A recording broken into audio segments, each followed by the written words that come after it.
आज की इस गुफ्तगू में हम एक ऐसे राज से पर्दा उठाने वाले हैं जिसने दहाइयों से दुनिया को उलझा रखा है। हम बात कर रहे हैं एरिया 51 के।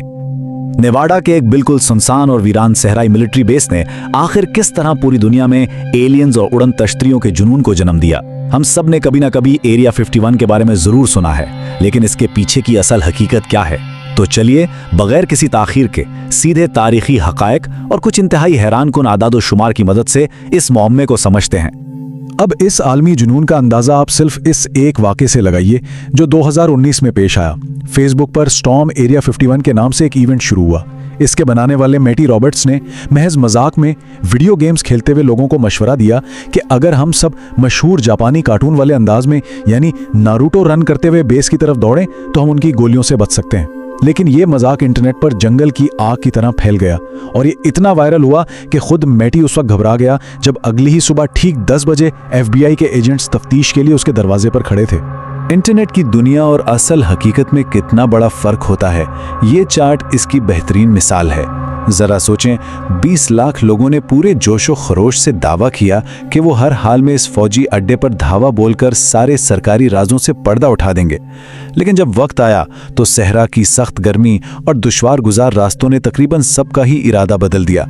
आखिरकार इन 20 लाख में से सिर्फ 6000 लोग ही वहां पहुंच सके, और वो भी सिर्फ एक म्यूजिक पार्टी करके वापस आ गए।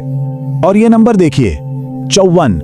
ये दरअसल इस इलाके के इकलौते और सबसे करीबी गांव रिचल की कुल आबादी है। जी हां, सिर्फ 54 लोग। एरिया 51 जिस Nevada test and training range के अंदर वाक़ है, वो 12,000 मुरब्बा किलोमीटर के एक वसीउ अरीज रकबे पर फैली हुई है। इस तन्हाई और वीरानी को देखकर बिल्कुल वाज़ेह हो जाता है कि हुकूमत ने अपने खुफिया तरीन कामों के लिए आखिर इसी जगह का इंतखाब क्यों किया था। तो आखिर उड़न तश्तरियों और UFOs के इस जुनून की असल शुरुआत कहां से हुई? ये समझने के लिए कि लाखों लोग दहाइयों बाद एक फौजी अड्डे पर क्यों चढ़ दौड़ना चाहते थे, हमें 1947 के मौसम गर्मा की तारीख पलटनी होगी। जून में केन थार्नर नामी एक पायलट ने दावा किया कि उसने 2000 किलोमीटर फी घंटा की रफ्तार से उड़ती हुई 9 उड़न तश्तरियां देखी हैं। इसके फौरन बाद जुलाई में रोजवेल का वो मशहूर जमाना वाकया पेश आ गया। एक किसान कुछ अजीब सा मलबा लेके पहुंचा और अमेरिकी फौज ने जल्दबाजी में प्रेस रिलीज जारी कर दी कि उन्होंने एक फ्लाइंग डिस्क पकड़ ली है। लेकिन कमाल देखें, अगले ही दिन वो अपने बयान से मुकर गए और कहा, अरे नहीं, वो तो सिर्फ एक मौसमी गुब्बारा था। बस फौज के इन्हीं बदलते बयानात ने एक ऐसे शक का बीज बो दिया जिसकी फसल आज तक काटी जा रही है। लेकिन इन सनसनीखेज सुर्खियों के पीछे सर्द जंग या कोल्ड वॉर की एक बड़ी ठोस हकीकत छुपी हुई थी।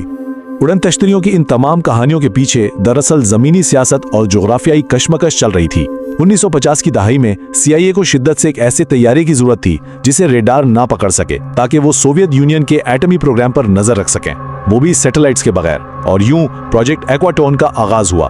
$22 मिलियन के बजट से मशहूर जमाना U2 जासूस तैयारा तैयार किया गया। और इसकी ये टॉप सीक्रेट टेस्टिंग कहाँ हुई? जी हाँ, एरिया 51 की ग्रूम लेक की सूखी हुई झील में। अब इस मुवाजने को देखें।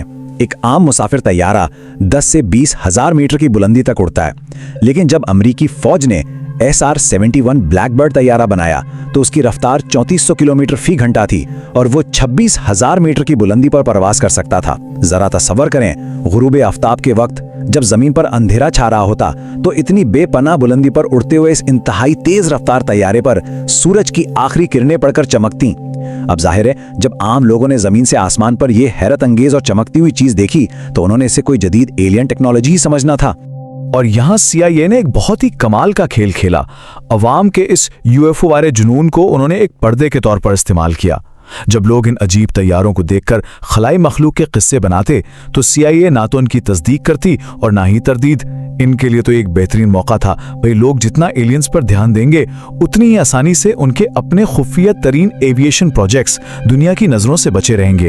ये वाकई एक कमाल की हिकमत अमली थी। खैर, जब सर्द जंग खत्म हुई तो साजिशी नजरियात ने एक नया रूप धार लिया। खफिया प्रोजेक्ट्स की राजदारी कम होने के बावजूद कुछ ऐसे लोग सामने आए जिन्होंने इन अफसानों में एक नई जान डाल दी। 1989 में बॉब लजार नामी एक शख्स ने दुनिया भर के मीडिया में तहलका मचा दिया। उसने दावा किया कि वो एरिया 51 के एक हिस्से सेक्टर 4 में एलियन टेक्नोलॉजी को रिवर्स इंजीनियर करने का काम करता था। उसका कहना था कि खलाई जहाजों में एंटी ग्रेविटी पैदा करने के लिए एलिमेंट 115 इस्तेमाल होता है। लोग इसकी बातों में आ गए। लेकिन बाद में जब मोतबर माहिरीन ने छानबीन की तो पता चला कि उसके तमाम दावे और यहां तक कि उसकी MIT यूनिवर्सिटी की डिग्री भी बिल्कुल जाली थी। बाब लाजार का वो एलिमेंट 115 वाला दावा तो साइंस की कसौटी पर बिल्कुल ही फेल हो गया, क्योंकि 2003 में वाकई रूसी साइंसदानों ने लेबोरेटरी में एलिमेंट 115 तैयार कर लिया, जिसे आज हम मॉस्कोवियम कहते हैं। और जैसा कि आप अंदाजा लगा सकते हैं, इसमें कशिश शकल या ग्रेविटी को खत्म करने की कोई ऐसी जादुई खासियत सिरे से मौजूद ही नहीं थी। तो फिर लोग इतनी आसानी से इन साजिशी नजरियात का शिकार क्यों होते रहे? इसकी एक बड़ी वजह खुद अमेरिकी हुकूमत का बदलता हुआ मौक़िफ़ था। 1947 में उन्होंने रोजवेल के वाक़े को महज एक आम मौसमी गुब्बारा करार दिया, लेकिन दहाइयों बाद 1994 में एयरफोर्स ने अचानक एतराफ़ किया कि दरअसल वो मलबा प्रोजेक्ट मोगल नामी एक इंतहाई खुफिया गुब्बारे का था, जिसका काम सोवियत यूनियन के एटमी धमाकों का सुराग लगाना था। अगरचे सच सामने आ गया, लेकिन इस बार के झूठ ने अवाम के एतमाद को हमेशा के लिए तोड़ दिया। तो आइए देखते हैं कि जदीद दौर की मौजूदा हकीकत क्या है। आज मंजरनामा काफी बदल चुका है। हुकूमत मुकम्मल इनकार की पॉलिसी से निकलकर थोड़ी शफाफियत की तरफ आ रही है। सबसे बड़ी तब्दीली तो ये है कि अब उन्होंने बदनाम ज़माना लफ्ज UFO को बाकायदा तौर पर तर्क कर दिया है। इसकी जगह अब एक नई सरकारी इस्तिलाह UAP यानी अनआइडेंटिफाइड एरियल फिनोमेना इस्तेमाल होती है। इसका मकसद ये तस्लीम करना है कि हाँ, आसमान में नामालूम चीजें जरूर मौजूद हैं, लेकिन उन्हें फौरन एलियन से जोड़ने के बजाय ये समझा जाए कि वो किसी दूसरे मुल्क की जदीद ड्रोन टेक्नोलॉजी या जासूसी के आलात हो सकते हैं। और ये तब्दीली रातों रात नहीं आई। फ्रीडम ऑफ इंफॉर्मेशन एक्ट के दबाव के बाद हमने कई अहम कदम देखे हैं। 2013 में CIA ने पहली बार सरकारी तौर पर तस्लीम किया कि एरिया 51 वाकई वजूद रखता है। फिर 2020 में पेंटागन ने खुद कुछ नामालूम फजाई मुजाहिरा यानी UAP की वीडियोस रिलीज की, और इसी साल बाकायदा एक टास्क फोर्स भी बनाई गई ताकि नामालूम अशिया को छुपाने के बजाय उनका साइंसी मुतालिया किया जा सके और कौमी सलामती को दरपेश किसी भी हकीकी खतरे को समझा जा सके। एरिया 51 आज भी इतना ही हसास और ममनुआ फौजी इलाका है जितना पहले था। वहां आज भी हवाबाजी और एविएशन के मुस्तकबिल की टेस्टिंग जारी है। हमारी इस गुफ्तगू के इख्तिताम पर एक इंतहाई दिलचस्प सवाल पैदा होता है। आज हम आसमानों में जो बेशुमार पुरस्रार और नामालूम चीजें उड़ती हुई देखते हैं, उनमें से कितनी महज जदीद इंसानी जहानत और इंजीनियरिंग का कमाल है जो आने वाले कल की डीक्लासिफाइड हिस्ट्री बनने का इंतजार कर रही हैं? ये यकीनन एक ऐसा सवाल है जो सोचने पर मजबूर कर देता है।